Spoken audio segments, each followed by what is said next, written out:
If you walk out on us, what becomes of me? Chu Lai bellows his desperation, lunging forward with reckless abandon to block the path. Chu Kai shifts to intercept, but he has drastically underestimated the frantic man before him. A decade of survival in the lightless depths, hunting for the insatiable Huan Huan, has sharpened Chu Lai's instincts into a lethal edge. With a predatory grace, he slips past Chu Kai's outstretched arm, weaving around him like a shadow. Chu Kai's expression darkens as he prepares his ability, but he is already too late. Chu Lai seizes Lin Yi, his gaze a volatile cocktail of hopeless desperation and cold-blooded ruthlessness. If your heart truly sought freedom, you would have vanished from this place years ago. Lin Yi's brow tightens in a mix of pity and disgust as he looks upon the face that is an exact mirror of his own. It wasn't the trickery that rankled him. It was the bitter taste of his own naive self-reproach for walking into the trap. Yet, the scars of this ordeal were a hard-won gain.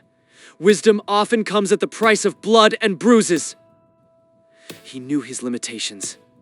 He had never been a champion of strength or destiny.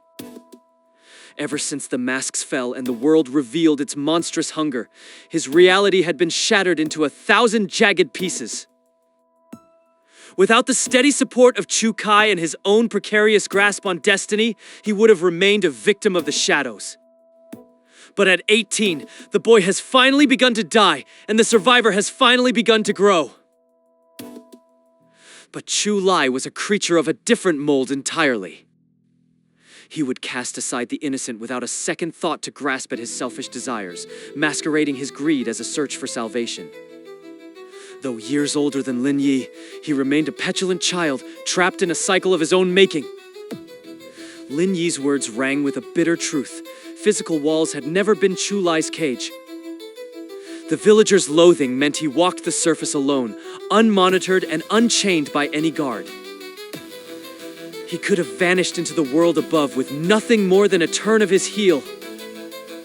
Yet for over a decade, he had chosen to linger in this subterranean nightmare, a willing servant to the darkness.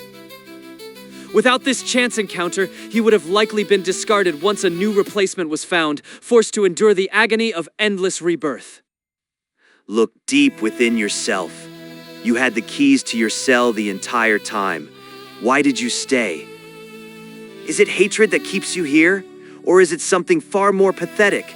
Is it because... Lin Yi trails off, his silence heavier than any accusation as he stares through the other man. You simply cannot bear to leave this place behind. No, you're wrong. That's not it. I just... The denial dies in his throat, leaving him shivering and hollow as his facade finally crumbles. The envy Lin Yi saw earlier makes sense now. Chu Lai didn't just want his freedom, he wanted the life he never had. Isolation had been Chu Lai's only companion for far too long. In his crippling loneliness, he had anchored his entire existence to a mother's love, a beautiful hollow lie he knew could be revoked at any moment. He was a placeholder, a temporary warmth in a cold world, yet he clung to that fragile affection with every fiber of his being. But the clock was ticking, and the embers of that false love were finally beginning to cool. If the light was to be extinguished, he would ensure the entire world went dark with it. He would tear down the palace, the mother who never loved him, the monsters, his mirror image, and finally, himself. The bars of his prison had never been made of iron or stone. They were forged by his own desperate heart. Look after yourself. Lin Yi turns his back, the weight of the confrontation settling in his bones as he prepares to depart. I said you aren't going anywhere. A savage ruthlessness ignites in Chu Lai's gaze, all traces of vulnerability incinerated by a sudden violent intent. From the shadows, Chu Kai anticipates the strike, his face darkening as he levels his crossbow with lethal intent. He pulls the trigger. A bolt hisses through the humid air, a streak of deadly precision aimed straight at the heart of the threat. But Lin Yi's blood runs cold as the world seems to warp before his eyes. Chu Lai doesn't even flinch. Instead, Spectral threads of destiny erupt from his body in a jagged, chaotic surge. These are not like Lin Yi's threads. They are dark, predatory, snaking across the room with a mind of their own.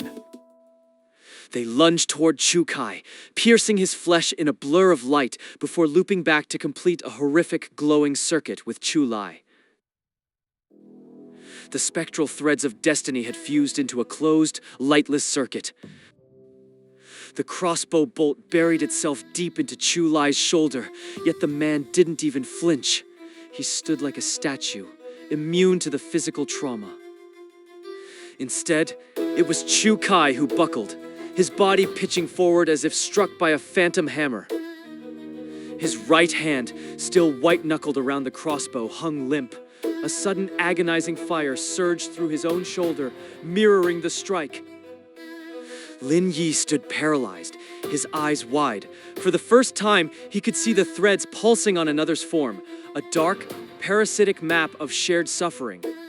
Stop! Don't attack him! It's his ability, a twisted echo of my own power. Lin Yi's mind raced. His shared destiny was a bridge for strength, but Chu Lai's guidance was a siphon for pain. The dark loop had perfectly redirected the sensory impact. The wound remained on Chu Lai's flesh, but the agony belonged entirely to Chu Kai. If the assault continued, Chu Kai would be broken by his own righteous fury before Chu Lai even felt a scratch. Zhang Cheng, get him out of here, now! Consider it done. I'll meet you at the exit. Without a flicker of doubt, Zhang Cheng moved to support his fallen friend, his trust in Lin Yi absolute. In this shifting nightmare, there was no time for hesitation, only for the brutal necessity of survival. A fragile sense of relief washed over Lin Yi as he watched Zhang Cheng vanish into the shadows with the wounded Chu Kai.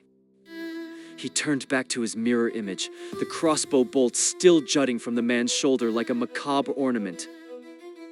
An ordinary man would have been incapacitated, screaming in agony or fading into shock. Yet Chu Lai stood unyielding, his indifference more terrifying than any scream. The wound was real, and the blood continued to pool beneath the fabric of his robes. If left untended, he would inevitably succumb to the hemorrhage. But it was clear that Chu Lai had already checked out of life. He was a walking corpse, driven only by the momentum of his own destruction. You are truly lost in your own madness. Madness! Chu Lai's laughter was a hollow, grating sound that echoed off the damp stone walls. Perhaps, but look at us. We share the same face, the same blood, the same precarious grip on destiny. Are we really so different? We are nothing alike. Lin Yi's voice was as steady as the cold stone beneath his feet. A face can be mirrored, but a soul is forged in the fire of one's own choices. We share nothing but a coincidence of birth. Is that so? We shall see how long that resolve holds. Chu Lai's gaze turned glacial, his features hardening into a mask of pure, unadulterated spite. Since you refuse to be my guest, you shall be her sacrifice.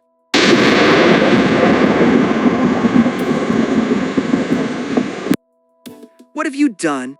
Me, I have done nothing but witness the inevitable. A deranged, ecstatic smile stretched across Chu Lai's face, his eyes gleaming with a terrifying light.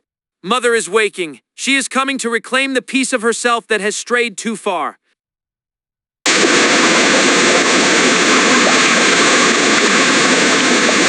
Coming. I'm coming. A woman's voice, thick with a maddened desperation, drifts through the heavy mist rising from the central pool. It's all right, Lai. Mother is bringing you food now. I'm coming. Mother will protect you. Don't be afraid, Mother is right here. The water in the spring begins to boil with a violent intensity. From the thick air, translucent streams of blood manifest, raining down upon the slick, pulsing conduits of flesh. The young boy, despite his raw strength and regenerative power, is losing ground. He is no match for the sheer ancient horror of Huyan Huyan. The woman drags herself forward, her lower half a rotting, putrid mass. She tears away the decaying flesh with her bare hands, allowing the pulsing tubes to merge back into her broken form.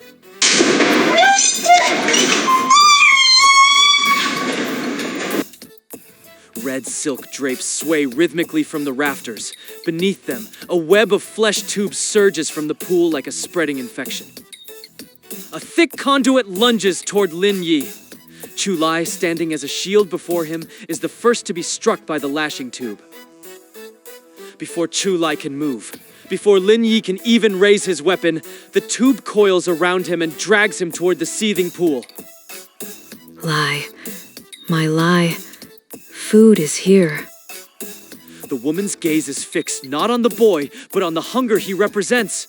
Her jaw unhinges with a sickening crack, revealing a cavernous, inhuman void.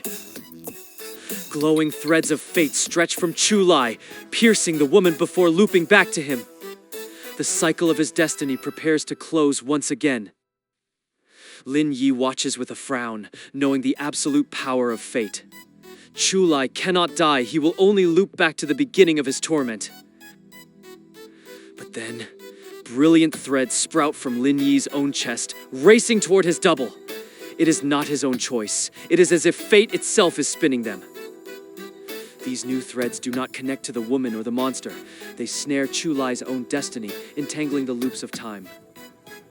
With a sharp snap, the closed loop of Chu Lai's fate shatters. Lin Yi feels the broken threads retracting into his own body, dragging the other man's destiny with them. What is happening? Why is my ability moving on its own?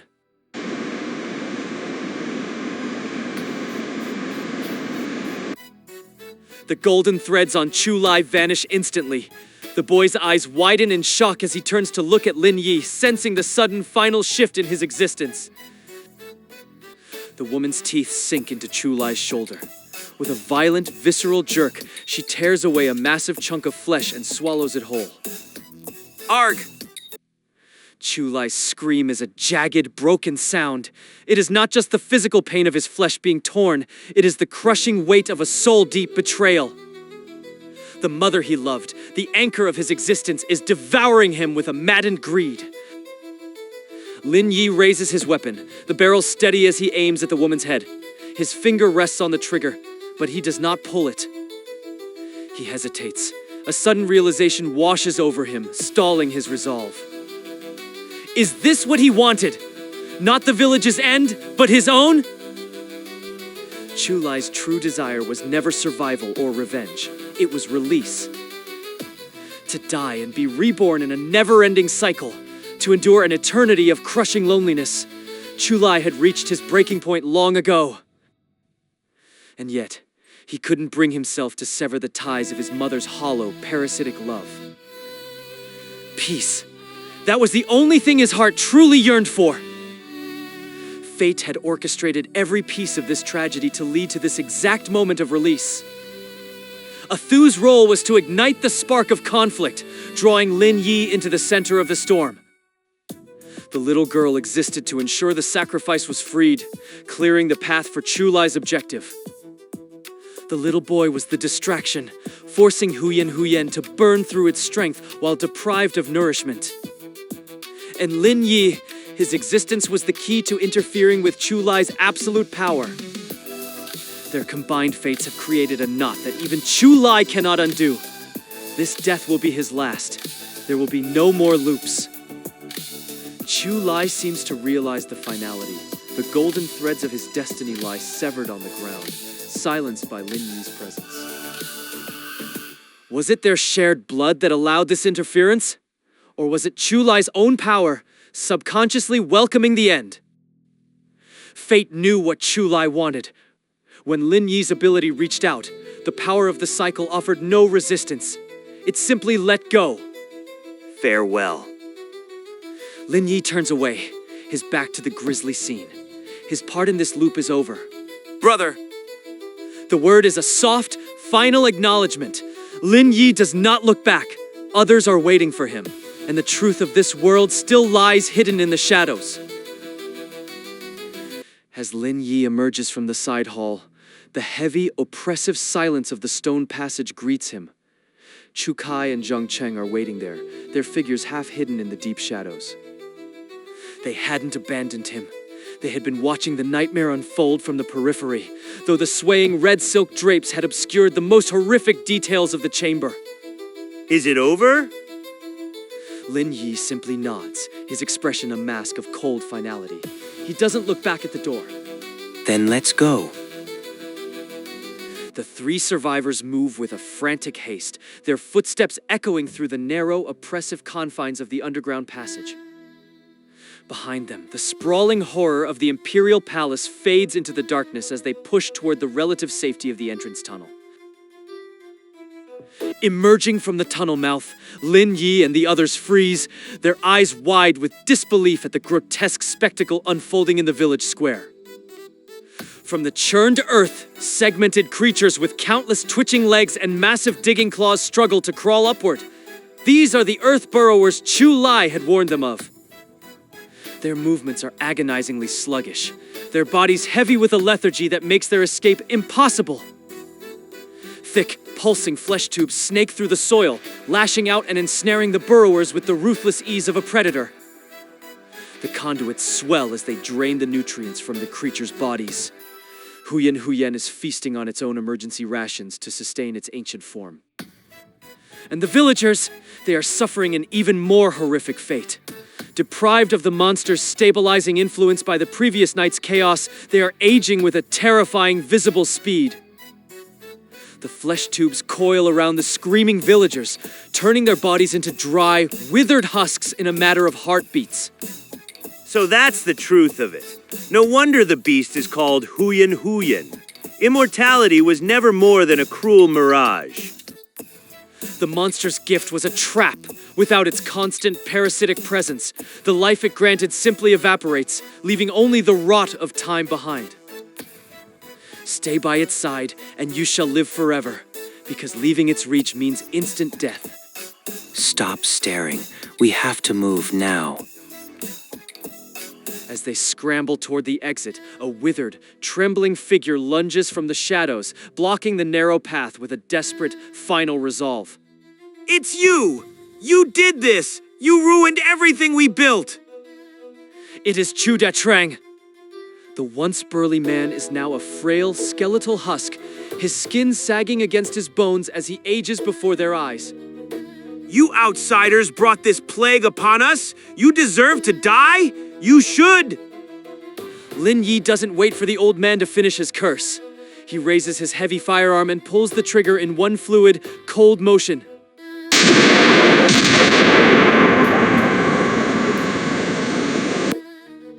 Chu Datrang's fragile body is instantly obliterated, leaving nothing but a fine crimson mist and scattered, unrecognizable debris. What a waste! Did you really have to use a bullet for that withered old fossil? Ammo isn't cheap. I just didn't like the guy. Lin Yi's indifference is a mask. This wasn't just about the current chaos. It was a final, violent act of revenge for the years of isolation and cruelty his brother had endured at this man's hands.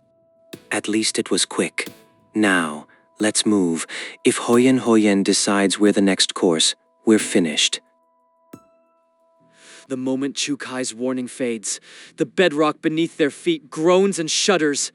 A violent tremor ripples through the entire subterranean cavern, throwing the survivors off balance.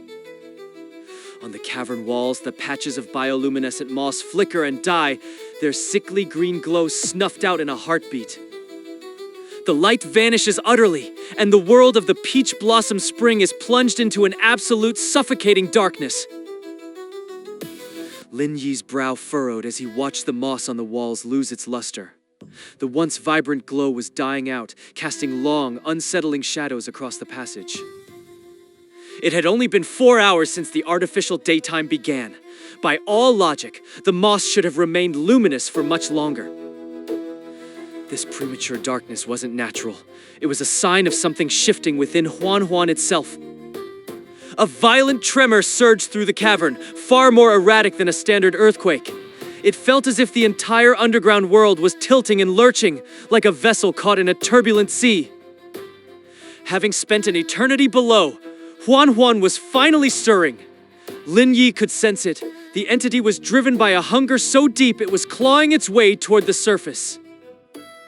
In the flickering light of the scattered torches, he saw new horrors. Gross, pulsating flesh tubes were erupting from the earth like parasitic vines. There was no more time for caution. Huan's starvation had reached a tipping point. Go now! Lin Yi shouted, his voice tight with urgency. If we're still here when it fully awakens, we're never leaving. Channeling Chukai's heightened senses, Lin Yi sprinted through the village. He snatched up half-spent torches from the ground, his body twisting and weaving to avoid the reaching tendrils of the sprouting flesh. Even with his enhanced perception, the trek felt agonizingly long as they pushed toward the tunnel that promised an exit. Found it. Right here. Zhang Cheng announced, his finger steady as he pointed toward a wall thick with bioluminescent moss. This is exactly where we first broke through. Chukai, move! We haven't much time.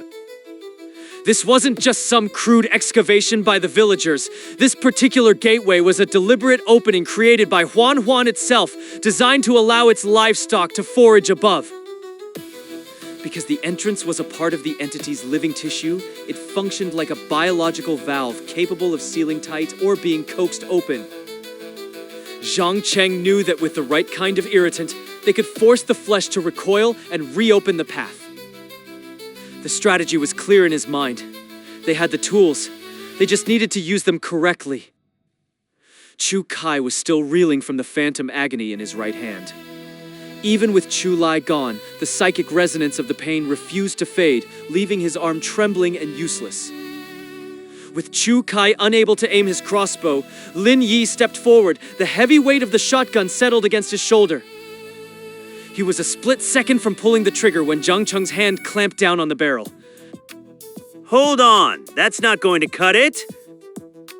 Zhang Cheng hissed. We don't need destruction. We need stimulation. Do you understand? We have to irritate the tissue.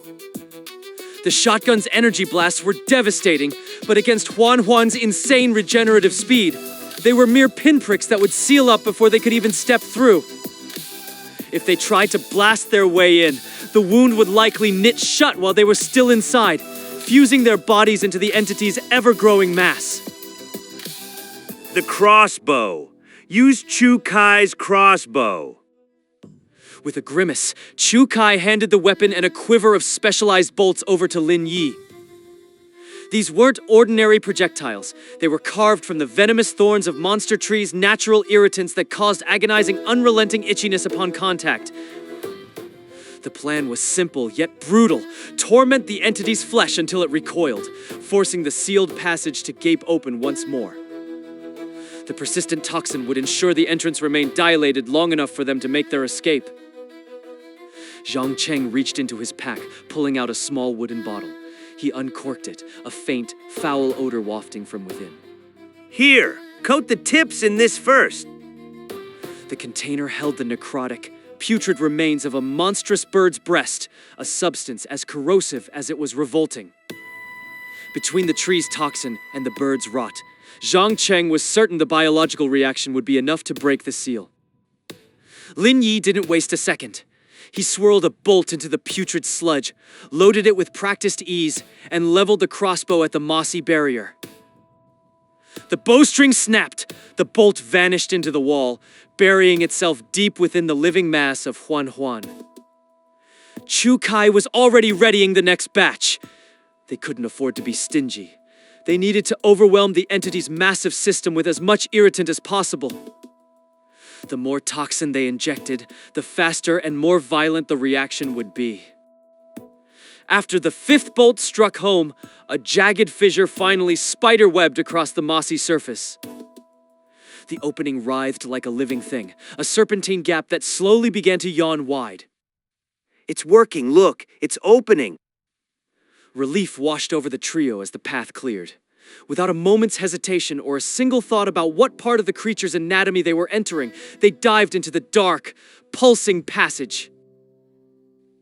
The thorn's toxin was taking hold. The flesh surrounding them began to writhe, contracting and expanding in a rhythmic, agonizing spasm. Each pulse of the walls coupled with the subterranean tremors made every step a grueling battle.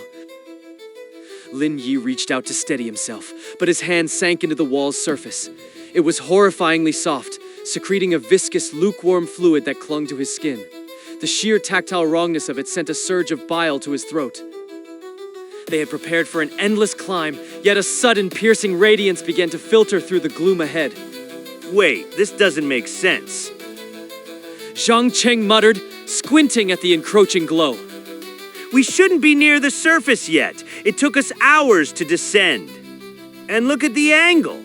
Our entrance was a vertical shaft in a ruin. That light should be above us, not directly in our path. Zhang Cheng was right, but Lin Yi and Chu Kai had already felt the shift in the air before the light even reached them.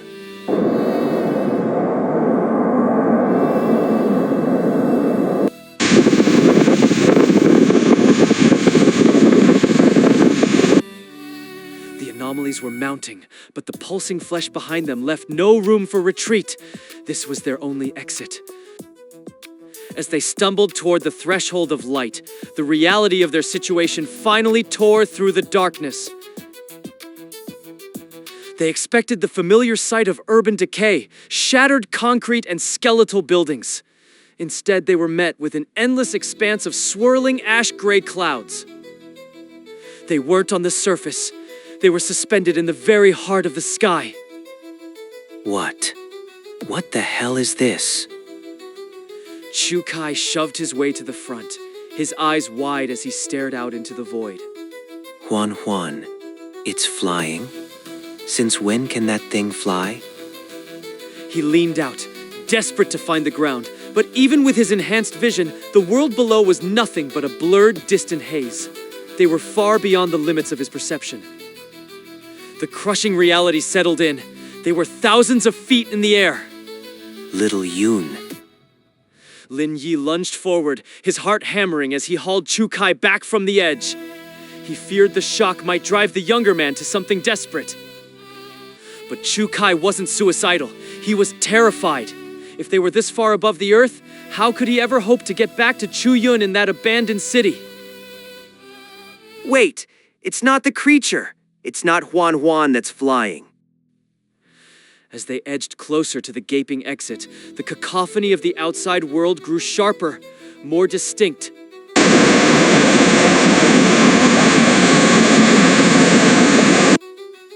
Lin Yi hauled Chu Kai back into the safety of the passage. He snatched a thick bolt from the quiver and drove it deep into the entity's pulsing wall, creating a makeshift anchor. Clinging to the bolt with white-knuckled intensity, Lin Yi leaned his body out into the open air and turned his gaze upward. His breath hitched. With his vision heightened, he witnessed a spectacle that defied everything he knew about this broken world. Looming over the massive bulk of Huan was a colossal, oddly shaped airship. Though smaller than the entity itself, its presence was overwhelming. The vessel was a patchwork of weathered metal and salvaged parts, looking more like a flying fortress of urban decay than a sleek craft. From its massive underbelly, dozens of heavy black chains descended like the legs of a parasitic insect, their hooks anchored deep into Huan's shuddering flesh. The airship was towing the entire entity, and everyone trapped within it, toward a destination hidden beyond the horizon. A spaceship? Zhang Cheng's eyes practically bulged out of his head the moment the words left my lips. His excitement was almost physical, vibrating through the small space. If we weren't dangling thousands of feet above the ground, I had no doubt he would have bolted for the exit right then and there. What's it like? Give me the specs. He leaned in close, his voice urgent and breathless. Does it look advanced? Is it huge? Tell me everything! I couldn't get a good look at it. I admitted. I shook my head, trying to clear the image of that massive shadow from my mind. It's positioned right over the middle of Huan. From where I was, it's just a massive dark silhouette against the clouds. But there's something else. A strange detail nagged at the back of my mind, making me frown. That vessel. I didn't see any engines. No thrusters. No exhaust. Nothing. No visible engines? Zhang Cheng's curiosity shifted into high gear. He began stroking his chin, his gaze dropping as he processed the information. That's impossible. If it's moving, it needs a power source. How is it generating lift? Could it be anti-gravity?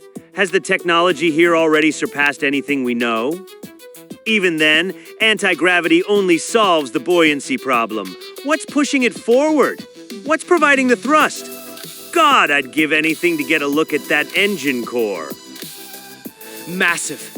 Obsidian chains trailed down from the ship's belly like the legs of a cosmic spider, their jagged hooks embedded deep into Huan's quivering flesh.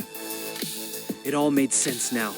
The violent shaking we'd felt wasn't a natural tremor, nor was it the creature's own movements. Those vibrations were the sounds of a massive excavation. The ship was literally dragging Huan out of its earthen tomb. To pull a creature of that size from so deep in the earth, and then haul it into the sky, the raw power required was staggering and terrifying. Are you two seriously geeking out over tech right now? Look around. Chu Kai's voice was sharp, cutting through Zhang Cheng's scientific musings like a blade. His jaw was set so tight I could hear his teeth grinding, and his knuckles were white as he gripped his own arms. We're being kidnapped.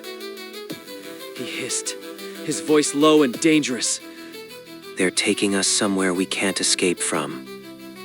The weight of his words hung in the air, heavy and suffocating. It's probably a facility like the city of Oracle. Or worse. In fact, I'd bet my life on it. We're heading straight for the source of this nightmare. He wasn't wrong. Most urban centers in this broken world were nothing more than glorified slaughterhouses, breeding grounds for the monsters that ruled us. Any organization that could field a vessel of this caliber had to be immensely powerful and immensely dangerous. To the people who lived in those civilized cities, we weren't people. We were just livestock, cattle to be managed and harvested. If they realized we were runaways from a farm, they wouldn't just welcome us with open arms. They'd treat us like pests to be exterminated. A bullet to the head would probably be the most merciful thing they'd do to us. In the eyes of the true humans, we were no different from stray dogs, lower than dirt. Our lives held zero value to them.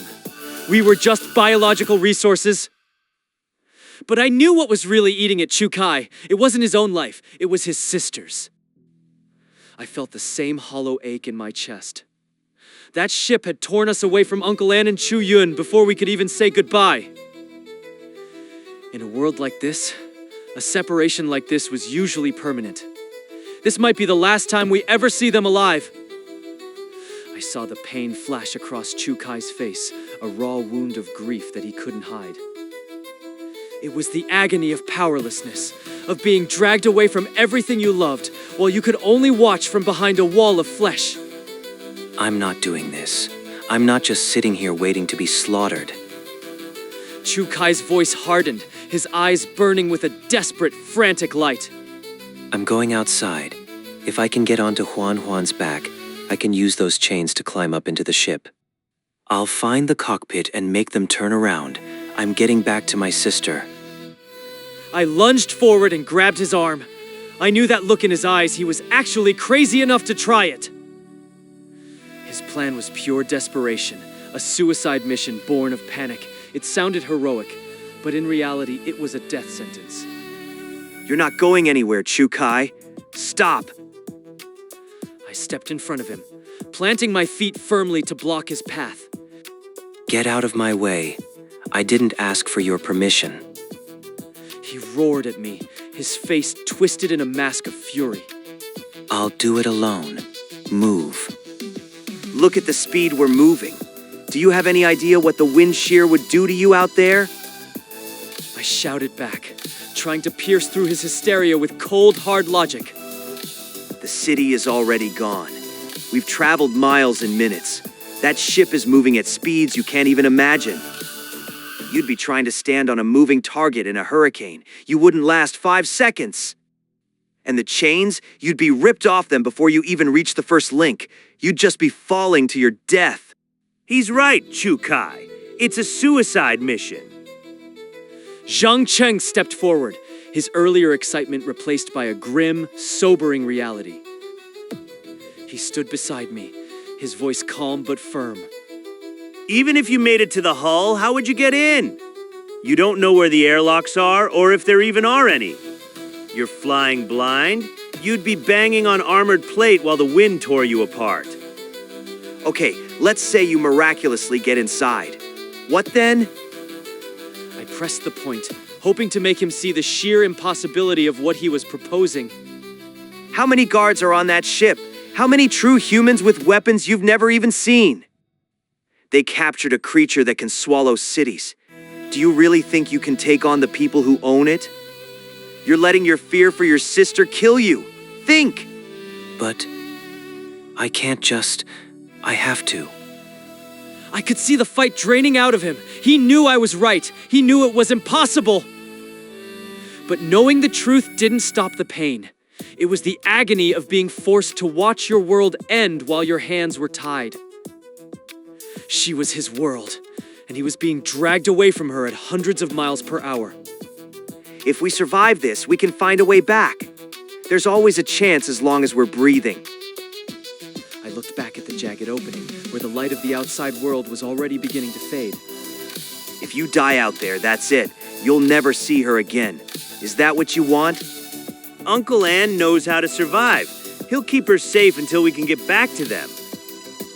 Zhang Cheng's voice was a soothing balm, trying to calm the storm in Chu-Kai's soul. But Chu-Kai had a point. We have our own nightmare to deal with right now. Out there, they're dealing with monsters. Dangerous, sure, but they know how to fight them. They have room to run. They have options. His expression darkened, his eyes reflecting a fear that was even deeper than Chu-Kai's. But where we're going, there are no back doors, no escape routes. Once we're in, we're in. If we were really headed for the Oracle, our status as livestock would make us less than human. We'd be walking into a factory where we were the raw materials. We need to move back into the tunnel. This flight isn't over yet, and I don't want to be anywhere near that exit if we hit turbulence. He motioned for us to follow him back into the wet, pulsating darkness of Huan's interior. We were trapped. There was no way back to the tunnels, no way to return to the world we knew.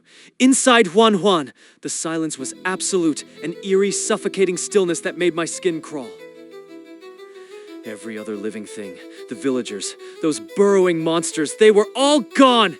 It was as if Huan had digested them, leaving us alone in this organic tomb. Survival wasn't just about escaping anymore.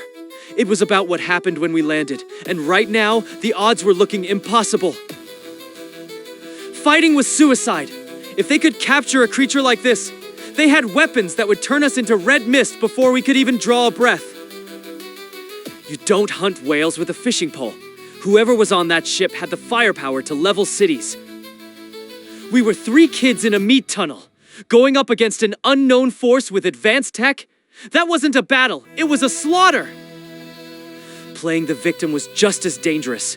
If we looked like helpless livestock, they'd treat us like it. And livestock is only useful until it's time for the butcher. We couldn't just hide in here forever either. This creature was a resource to them.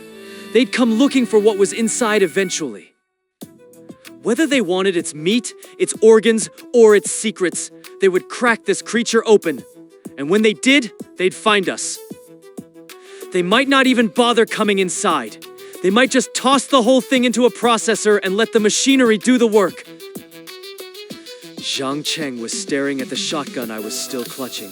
His eyes were darting back and forth, the wheels in his head spinning at a frantic pace. That's it! I've got it!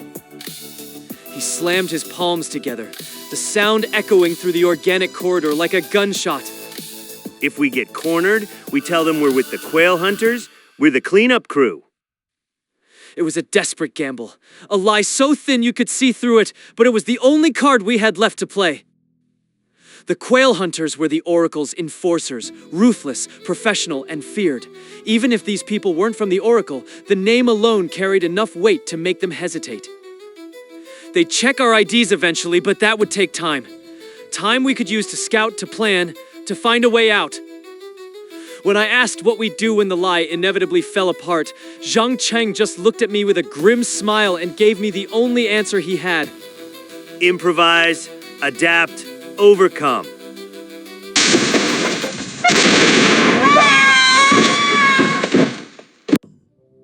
We lost all sense of time in that organic darkness. Seconds, minutes, hours, it all bled together until that final violent jolt. We had landed. This is it. Move now while they're still securing the site. We need to be the ones who find them first. Zhang Cheng's voice was a harsh whisper, his eyes flashing with a desperate, calculated intensity. We couldn't afford to look like cornered rats. If we were going to play the part of the Oracle's enforcers, we had to act like we owned the place. Showing ourselves was a risk, but it was the only way to sell the lie. We had to be the aggressors. We ducked our heads and scrambled back through the tunnel, our boots squelching on the wet flesh as we moved toward the blinding glare of the exit. Just as we reached the edge of the organic aperture, the light was suddenly eclipsed. A silhouette stepped into the opening, blocking our path. I looked up, my heart hammer pounding against my ribs, and then I froze. The blood drained from my face as I stared at the person standing before us. You? What are you doing here? It was a glaring oversight. Beyond their small group and the poor souls who had been devoured by Huan, another player had been lurking in this subterranean hell. The shadow that had played them for fools. The benefactor who warned them away from the fruit only to plunge a knife in their backs later. A shoe. There he stood, his repulsive features twisting as his bead-like eyes glimmered with a predatory intelligence. Their sudden appearance clearly caught him off guard. But the shock didn't last. A greasy, calculating grin spread across his face. Well, if it isn't my favorite group of survivors, it seems fate has a wicked sense of humor, bringing us together again. The moment that oily voice hit his ears, Chu Kai's self-control snapped.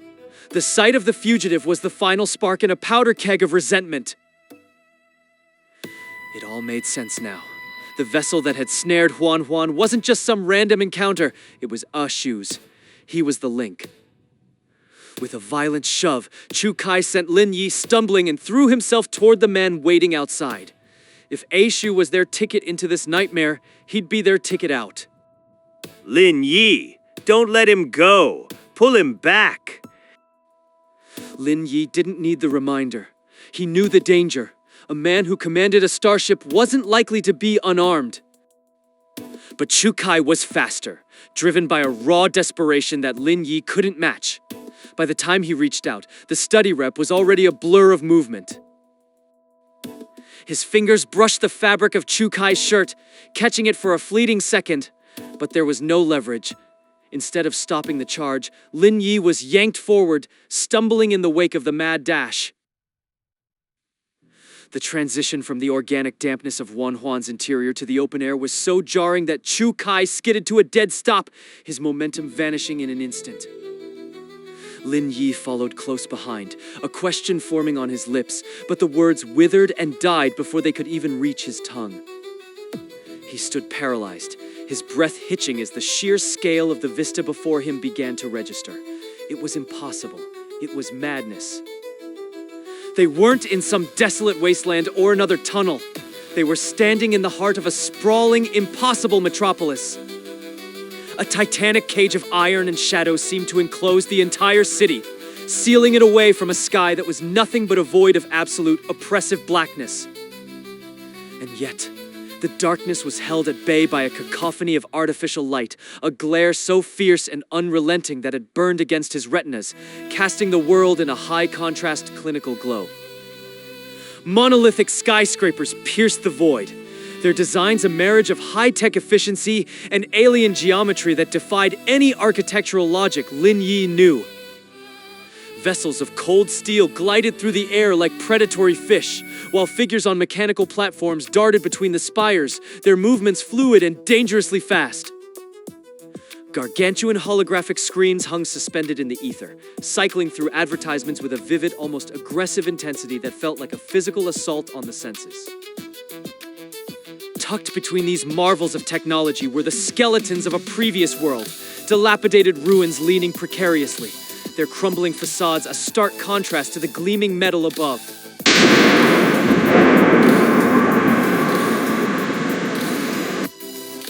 A searing lance of pure light erupted from the ground, tracking a lone flyer with lethal precision. It wasn't a warning, it was an execution. The beam punched through the person's torso with horrific ease. Their flight platform buckled and spun, slamming the broken body directly into one of the massive screens. They slid down the glass surface, leaving a long, sickening smear of crimson behind as the advertisements continued to flicker, unbothered by the sudden death. As his eyes adjusted, Lin Yi realized the city's palette was more than just neon and steel. Every surface, the screens, the towers, the ruins, was encrusted with the remnants of violence. Dried blood, ranging from fresh scarlet to a crusty, ancient black, stained the city like a perverse form of street art. It was a testament to the brutal honesty of this place. Welcome to the Sleepless City, my friends! This is the grand intersection of worlds, the paradise of desires, and the only place where honesty still has a price. This is Kuwait! Ashu's voice was a thin, oily rasp, delivered with a smirk that made Lin Yi's skin crawl with an instinctive need to flee. Kuwait? The name was foreign to him, a new piece on a board he didn't even understand yet. But the vibe was unmistakable. This was a nightmare on a global scale, a sprawling beast similar to the city of Oracle he had only heard whispers of. A jolt of pure adrenaline shot through his system. He tightened his grip on his shotgun, his knuckles turning white as he turned his focus back to the man who had led them here. Before Lin Yi could formulate a response to the city's scale, a heavy impact shuddered through the ground. Another figure had descended from the fleshy bulk of Huan. The newcomer landed on all fours, his presence as imposing and raw as a mountain grizzly. Even in his crouched stance, the power radiating from his massive frame was undeniable. A seamless metal cowl encased his entire head, a brutal piece of engineering that offered no hint of a human face beneath. It was dented and scarred, as if it had weathered 1,000 blows. The metal didn't look like a helmet. It looked like a biological growth, a silver-gray shell that had merged with his flesh over decades of confinement. Through two jagged, uneven eye slits, a pair of eyes burned with a primal, predatory intensity. They were the eyes of a beast that had known only hunger and survival. Abstract characters and enigmatic symbols were etched deep into the metal, forming a complex web of markings that seemed to pulse with a hidden history. Lin Yi squinted, a sudden cold jolt of recognition lancing through his mind, those patterns he had seen them before. His memory raced back to Hua, to the shaky, desperate diagram she had traced in the dirt. The symbols on the cowl were a perfect, haunting match for her drawing. The implication was staggering. Could this be the same individual Hua had crossed paths with a century ago? The math didn't add up, yet the evidence was right in front of him. Get back, you worthless cur! Know your place! Ashu delivered a sharp, disdainful kick to the giant's flank. The physical disparity was comical. The small man shouldn't have been able to even budge the mountain of muscle. Yet the effect was instantaneous. The murderous fire in the giant's eyes died out, replaced by a hollow, terrifyingly vacant obedience. He remained on all fours, lowering his head and whimpering softly as he settled at Ashu's feet, more like a broken hound than a man. Pay no mind to my family slave! He lacks the refinement of a proper servant! My apologies if his lack of manners unsettled you! Ashu's face smoothed back into that oily, deceptive smile as if the brutal display of dominance had been nothing more than a minor chore. Family slave? The term felt like a lead weight in Lin Yi's stomach. A man of such power, reduced to a subhuman tool for a petty criminal like a shoe. I must say, I had a feeling about you lot from the start. You carry the stench of destiny. You were clearly forged for something greater than this gutter. The sudden shift from violence to sycophancy left Lin Yi reeling. What game was this man playing? I've seen enough of this place. Take us back where you found us. Back to the mountains! To the exact spot where we first encountered our lovely friend Huan. A shoe's tone was disturbingly civil, but to Lin Yi, every gesture felt like a lie. It was as if the man were reading from a script, his every smile a calculated move in a game they didn't know they were playing. Exactly. Do it now or so help me. Well, since you're in such a hurry, I don't see why not. It's a simple enough request. The easy compliance caught Chu Kai off guard. He shared a confused glance with Lin Yi and Zhang Cheng, his bravado momentarily replaced by suspicion. He had expected a fight, a refusal, a demand for more secrets. But this was too simple. Yet Aishu didn't move. He remained rooted to the spot, his eyes narrowing into thin, avaricious slits as his grin widened into something sharper. Well, what are you waiting for? Get your ship ready. Patience, my friend! We still have a small matter of business to conclude. We haven't even touched upon the price of such a journey. The word price hit like a physical blow. Chu Kai's brow furrowed as he reached into his pack, pulling out a heavy iron box they had salvaged from the ruins of Chengdao's shop. It was their last significant asset, a collection of currency that had survived the horrors of Sifang Mountain. They had spent what they needed for supplies, but a substantial sum remained. Take it. Take everything we have. Just get us out of here. Ashu's eyes lit up with a feverish glow. He wiped his palms on his grimy tunic, his hands trembling slightly as he reached out to accept the box with a reverent, double-handed grip. But the moment the weight of the metal hit his palms, the mask shattered, his features hardened, the brilliant smile vanishing as if it had never existed. He flipped the lid open with a sharp click, his eyes darting over the contents for a split second before snapping shut in a mask of pure, icy contempt. Is this some kind of sick joke? Do you really think this garbage is worth a seat on my vessel?